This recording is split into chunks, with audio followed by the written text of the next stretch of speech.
What's up guys, welcome back or to the channel. My name's Mike and this is my 2001 Jeep Wrangler TJ, and today I'm going to show you guys or tell you guys some tips on when and how to use your four-wheel drive system. This will apply to you if you have any year of Wrangler. It doesn't matter if you have a YJ, TJ, even if you have an XJ with a selectable transfer case, if you've got the new Wrangler JKs, JLs, anything, even the JTs. So this can apply to any of those as long as you have a manually selectable transfer case and you don't have a full-time all-wheel drive system. So the first thing that I will mention on my list will be never use 4 high on dry pavement. Obviously never use 4 low on dry pavement, but never use 4 high on a hard dry surface.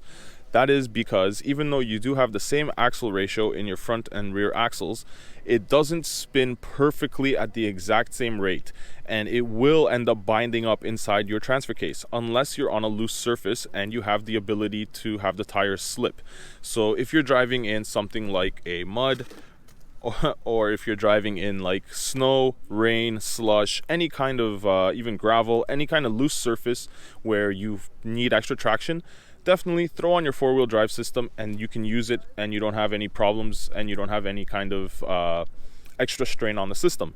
But when you do use it on dry pavement, you do have that extra strain because, like I said, they don't turn perfectly at the exact same speed and you will end up getting a little bit of bind inside the transfer case.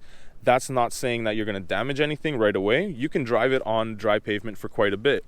Personally, before I knew this and before I was informed of this, when I first bought my Jeep years ago, I used to drive it on dry pavement in four-wheel drive all the time. And I used to actually drive to the trail hours at a time in four-wheel drive on the highway at highway speeds. Luckily, knock on Jeep, I didn't damage the transfer case yet, or not bad enough that it's actually not working. It's still functioning. So for now, I would say definitely don't use it on dry pavement. Make sure you're always on a loose surface. Make sure that you only use it when you need it. And yeah, like I said, it's there when you need it. Now, my second point. Definitely, you can throw it on while you're driving. You can throw it on the fly. I believe you can do it up until around 80 kilometers an hour or around 45 or 50 miles per hour. So that is pretty much almost highway speeds. And you can throw it into 4 high or 2 high. So that means you can go between 2 high and 4 high. You don't want to go any further to neutral or to 4 low. Neutral isn't going to damage anything. 4 low, it won't even go in, but you definitely don't want to try that while you're rolling. That being said, sometimes when you do need to throw it into 4 low, when you are in neutral, if you have a manual like I do, if you have an automatic, I would still recommend throwing it in neutral. Put your gear shifter in neutral, then throw your transmission shifter, or your transfer case shifter I should say, into 4 low. Sometimes you do need to roll it a couple feet or have it rolling at a very slow speed, maybe 1 to 2 miles per hour, to click it into 4 low. That is dependent on your vehicle. Every vehicle is a little bit different. My vehicle, I can be completely stopped, click it in, and it works fine.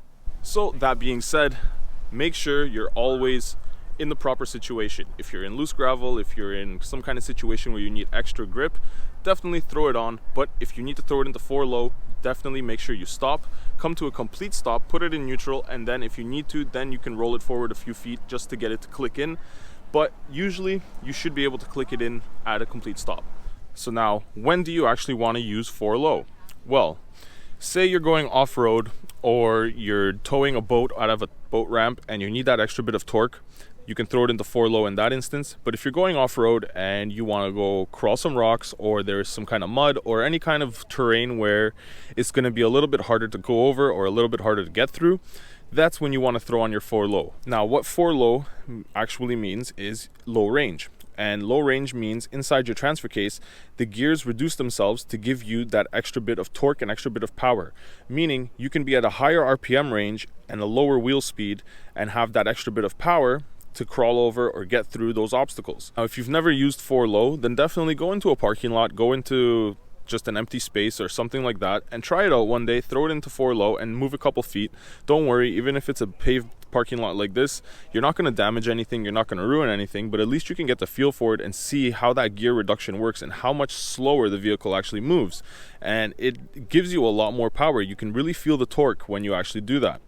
And if you drive off-road, then you're accustomed to using it. But if you've never been off-road, then go try it out, see what it's like, just so you can actually understand the difference between 4 high and 4 low, and you kind of wrap your brain around it a little bit easier.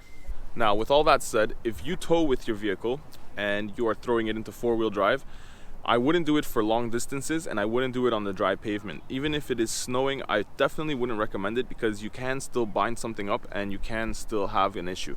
Especially because you have that extra weight behind you, you have that extra weight pulling you, you have that extra weight pushing you when you're stopping. I definitely don't recommend using 4-wheel drive when you are towing something, but it is something that you can do for short periods of time off-road, or if you need to pull a boat out of a boat ramp or something like that. Definitely I wouldn't recommend highway driving in 4-wheel drive towing something, especially not something heavy. Now, when you actually use 4-wheel drive, you may think to yourself, all 4 wheels are spinning and they all have power. And that is and isn't true. When you're on dry pavement, or when you're on regular land, or when you have regular traction, you will have all 4 wheels spinning.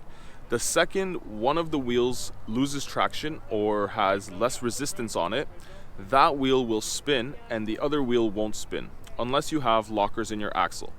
And we'll get to that in a second, but the reason for that is because the axle shafts aren't actually connected inside the axle. They have a differential in the middle, and that differential decides what spins, when it spins, and how it spins. And I apologize for the dog barking in the background. I am at a public spot right now, but basically the reason for that is you don't have lockers. And when you get lockers, it locks that axle both sides together and both wheels will spin together.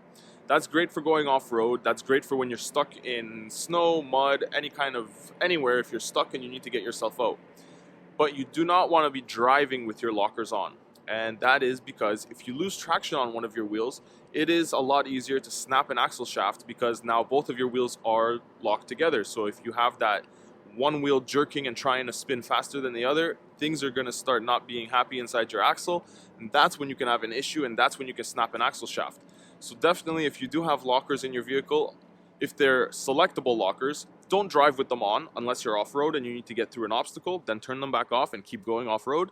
But if you do have a locker that is like a mechanical locker where it just locks up, it's an anti-slip in your differential, don't worry about that. That's completely fine. That will engage and disengage by itself. You don't have to worry about that binding or anything like that. It is made to actually kind of work with the binding, and it feels when it's spinning, it'll lock up, and when it's not spinning, it'll release. So don't worry about having a mechanical locker. If you do have selectable lockers, definitely do not drive with them on. I don't recommend that. You are just asking for trouble at that point. But I think that's pretty much going to wrap it up. I think I pretty much covered everything. If you need to use it, you can throw it in on the fly. You can throw it in even up to highway speeds. You can go from 4 high to 2 high and back and forth as much as you want while you're driving, in gear, with the throttle on, whatever you want. And if you do want to actually throw it into 4 low, make sure you stop and you pull over, you get it into neutral, and you do it the right procedure. And if you are in gravel or any kind of loose surface, definitely make sure you do throw on your 4-wheel drive when you need it, and you take it back off when you don't need it, so that you're not straining your system. But I think other than that, I've covered everything. If there's any questions you guys have, or any basic just knowledge that you guys want to know, or anything that I missed, definitely drop me a line in the comments section. I'm happy to help you guys out. As you can see, Big Bird here, she's a little bit dirty. Definitely we're going to be taking her back off-road, I think in about, today's Friday, so we're going Sunday, so in about a day, and I don't think I'm going to be cleaning it just now.